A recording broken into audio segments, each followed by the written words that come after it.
আমাৰ লক্ষ্য আছিল 22 জানুৱাৰী আমাৰ প্ৰতিষ্ঠা দিৱস এই 26 বছৰ সম্পূৰ্ণ হ'ব তাৰ লগত সংগতি ৰাখি আমি আচাৰ্যসকলক লগত লৈ এটা বাইক ৰেলীৰ আয়োজন কৰিছিলোঁ আৰু এইটো আছিল আপোনাৰ টংগনা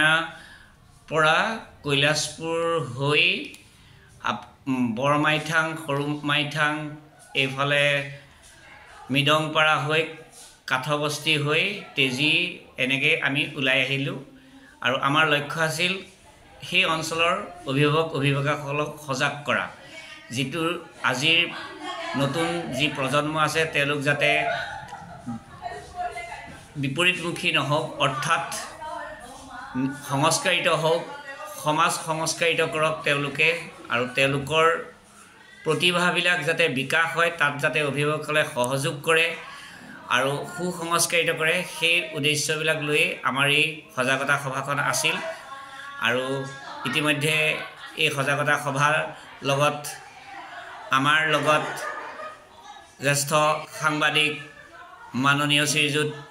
ইন্দ্ৰজিৎ গগৈদেৱ আমাৰ শুভাকাংক্ষী ৰুদ্ৰকান্ত সন্দিকৈ দেৱ আমাৰ লগত তেওঁলোক আছিল আৰু তেওঁলোকে সমূহ গোটেই বাইক ৰেলীটোৰ পৰ্যবেক্ষণ কৰিছে মই আশা কৰিম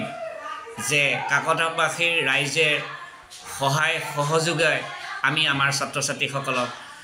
এটা সুন্দৰ গতিপথেৰে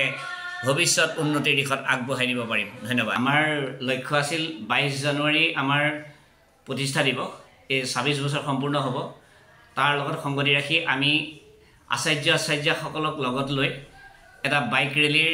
আয়োজন কৰিছিলোঁ আৰু এইটো আছিল আপোনাৰ টংগনা পৰা কৈলাশপুৰ হৈ বৰমাইথাং সৰুমাইথাং এইফালে মিদংপাৰা হৈ কাঠবস্তি হৈ তেজি এনেকৈ আমি ওলাই আহিলোঁ আৰু আমাৰ লক্ষ্য আছিল সেই অঞ্চলৰ অভিভাৱকসকলক সজাগ কৰা যিটো আজিৰ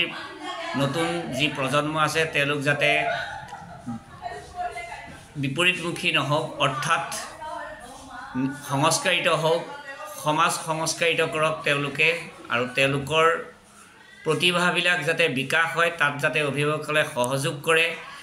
আৰু সুসংস্কাৰিত কৰে সেই উদ্দেশ্যবিলাক লৈ আমাৰ এই সজাগতা সভাখন আছিল আৰু ইতিমধ্যে এই সজাগতা সভাৰ লগত আমাৰ লগত জ্যেষ্ঠ সাংবাদিক মাননীয় শ্ৰীযুত ইন্দ্ৰজিৎ গগৈদেৱ আমাৰ শুভাকাংক্ষী ৰুদ্ৰকান্ত সন্দিকৈ দেৱ আমাৰ লগত তেওঁলোক আছিল আৰু তেওঁলোকে সমূহ গোটেই বাইক ৰেলীটোৰ পৰ্যবেক্ষণ কৰিছে মই আশা কৰিম যে কাকতবাসীৰ ৰাইজে সহায় সহযোগে আমি আমাৰ ছাত্ৰ ছাত্ৰীসকলক এটা সুন্দৰ গতিপথেৰে